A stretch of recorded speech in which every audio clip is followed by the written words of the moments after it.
किसी गांव में एक बूढ़ा शिकारी रहता था। एक दिन उसने जंगल में जाल लगाया तो एक सारस उस जाल में फंस गया। जब शिकारी उसे पकड़ने लगा तो सारस बोला, ऐ शिकारी, मैं सारसों का सरदार हूं। अगर तुम मुझे आजाद कर दोगे तो मैं तुम्हारी हर इच्छा पूरी कर दूंगा। वो पहाड़ जो दूर दिखाई दे रहा है, उसके पीछे मेरा घर है। जिससे भी पूछोगे वो तुम्हें मेरे घर का रास्ता बता देगा। शिकारी ने कुछ देर सोचा, फिर सारस को आजाद कर दिया। अगले दिन इनाम पाने के लिए वो सारस के घर की तरफ रवाना हुआ। एक लंबा सफर करने के बाद उसे एक चरवाहा नजर आया।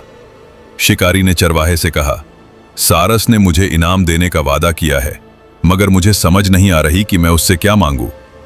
चरवाहा बोला, सारस के पास एक देग है जिसका नाम है उबलती देग। जब तुम उससे कहोगे उबल मेरी देग, तो वो तुरंत उबलने लगेगी और उसमें से सोने की अशरफियां निकलेंगी।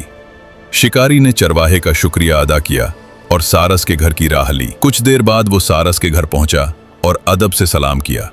सारस ने पूछा, क्या तुम इनाम लेने आए हो? बोलो क्या चाहिए तुम्हें?